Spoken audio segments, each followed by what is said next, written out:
देखिए, मैं समझता हूँ राहुल गांधी का जब भी चुनाव आते हैं तो कुछ ना कुछ अपने से वो कोशिश तो बड़ी करते हैं। जैसे अभी इन्होंने बोला कि मैं एटम बम लेके आ रहा हूँ, लेकिन एटम बम जो है बिल्कुल फुस निकला। आप खुद समझ सकते हैं, जब वो इतनी इतनी बड़ी प्रेस कॉन्फ्रेंस कर रहे हैं, उन्होंने फरवरी में महाराष्ट्र में जब प्रेस कॉन्फ्रेंस की और वहां पर बोला कि जो पिछली विधानसभा इलेक्शन आई तो वहां पर 70 लाख वोट जो है बढ़ा दिए गए। लेकिन अभी एक महीना पहले, कुछ महीना भी नहीं हुआ, बिहार में जाके वही प्रेस कॉन्फ्रेंस करते हैं कि 1 करोड़ वोट महाराष्ट्र में बढ़ा दिया गया। जब उस बंदे का अपना स्टैंड क्लियर नहीं है, और कभी मोहब्बत की दुकान, कभी चौकीदार चोर, और हमेशा उसको मुंह की खानी पड़ी या फिर उसने माफी मांगी है। अब इसमें भी इलेक्शन कमीशन ऑफ इंडिया की तरफ से कल जो उन्होंने प्रेस कॉन्फ्रेंस की और उन्होंने ये बताया कि आपने जो भी इल्जाम लगाए हैं, एक तो आप इतनी बड़ी कॉन्स्टिट्यूशनल बॉडी पे ऊपर इल्जाम लगा रहे हो, सीधा आरोप लगा रहे हो और हमारे मतदाताओं की बेइज्जती कर रहे हो। ऐसा आपको नहीं करना चाहिए। अगर आपके जो भी इल्जाम लगाए हैं तो आपके इल्जामों की हम रिस्पेक्ट करते हैं, आप उसमें इतना कर दीजिए, जो भी आपका ये इल्जाम है इसको इन राइटिंग, जो एक क्राइटेरिया है इसका, जो एक तरीका है, सिस्टम है सरकार की तरफ बनाया गया। अगर आप उस पर सरकार की तरफ कोई कंप्लेंट करते हो इलेक्शन कमीशन ऑफ इंडिया को, आप उसको शपथ पत्र के तहत चाहे इन एफिडेविट में आप लिखित में दे दीजिए, हम उसका जवाब देंगे। अब उनको 7 दिन का समय दिया गया है इलेक्शन कमीशन ऑफ इंडिया की तरफ से, लेकिन इनके पास तथ्य कुछ नहीं है। अभी एक एजेंसी है परसों, CSDS जो सर्वे एजेंसी है, उसने एक ट्वीट किया था कि जो महाराष्ट्र की एक रामटेक की जो कॉन्स्टिट्यूंसी है वहां पर वोटों की जो है गड़बड़ी हुई है, और अगले 48 घंटे के बाद आज वो ट्वीट वापस ले लिया जाता है संजय कुमार की तरफ से और माफी मांगनी जाती है कि मेरी जो टीम है, डेटा टीम है, उनसे कुछ एरर हो गया है, कुछ उनसे समझने में गलती होगी। तो मुझे ये समझ नहीं आती है कि जिस ट्वीट के ऊपर ये जो सर्वे संस्थान है, इसकी ट्वीट के ऊपर राहुल गांधी इतना उछल रहे थे, अब उसने तो माफी मांग ली है, क्या आप माफी मांगेंगे? 7 दिन का टाइम दिया है, आपको लगता है?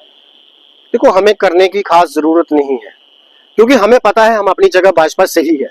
ये जो झूठ फैला रहे हैं, इनका जो झूठ है वो पूरी देश के सामने एक्सपोज होने वाले हैं 7 दिन की तरफ। क्योंकि इलेक्शन कमीशन जो एक गवर्नमेंट अथॉरिटी है, उन्होंने इनको बोला है, साफ कड़े स्पष्ट शब्दों में कह दिया है इनको कि आप जो एफिडेविट शपथ पत्र में लिखित में दीजिए, जो कंप्लेंट है तो हम उसका आपको जवाब देंगे। अगर नहीं देते हैं तो पूरे देश के सामने एक्सपोज होने वाले हैं कि ये जो बोल रहे थे सब कुछ झूठ था, कोई ऐसा नहीं है। सरकार ने अगर SIR, ये पहले भी रिवीजन होती, इंटेंसिव रिवीजन जो है, स्पेशल इंटेंसिव रिवीजन जो है पहले भी होती रही, 2003 में भी हुई थी। ऐसी कोई ऐसा नहीं था कि जो तूफान आ गया, सरकार की अपनी प्रक्रिया सरकार कर रही थी, लेकिन ये इल्जाम लगा रहे हैं तो उन्होंने इसको बोला है कि आप राइटिंग में कंप्लेंट कीजिए, हम उसका जवाब। देखिए, अभी जो मैंने बोला कि 1 महीने का टाइम दिया गया है, 1 महीने का अभी जो रिवीजन ये है, सभी BLS के पास लिस्ट आई हुई है, तो किसी ने एडिशन डिलीट कर रहा है, उसका जो फाइनल लिस्ट है वो 31 अगस्त को आएगी, तो उसमें क्लियर हो जाएगा। अगर कहीं जगह तभी जो है 1 महीना पहले लिस्टें जो है BLS को दी जाती हैं, और जो BLS जो है वो BLA जो पार्टीज, अलग अलग पार्टियों के जो मेंबर होते हैं, उनको जाके लिस्टें देते हैं और वो लिस्टें चेक होती हैं, वेरीफाई होती हैं। तो एक समय का टाइम है, आपको अपनी अपनी कॉन्स्टिट्यूंसी में, अपने अपने ब्लॉक में, अपने अपने वार्ड में जाके सब वेरिफिकेशन हो। ये जो जलसे की बात कर रहे हैं ना, तो जलसा तो यहाँ पर जो अभी असेंबली इलेक्शन में जम्मू कश्मीर में भी बड़े सारे देखे आपने कांग्रेस के, यहाँ से तो वॉश आउट हो गए टोटली की टोटली। जो जम्मू कश्मीर में अभी असेंबली इलेक्शन हुई है, जम्मू से कितनी सीटें आई हैं कांग्रेस की? अगर ऐसी बात है तो ये जो अपनी बसोली की सीट, ये जो नेता बड़ी बात करते हैं, बसोली की सीट क्यों हार गई? अगर कोई नेता अपनी DDC की सीट नहीं बचा सकता, अपनी बीवी उसकी DDC की सीट पे हार गई, उसके बाद बसोली की असेंबली इलेक्शन हार जाता है, वो किस बिना पे वो कह रहा है, किस कैपेसिटी में वो बात कर रहा है कि मेरा 40,000 का? सब झूठ है।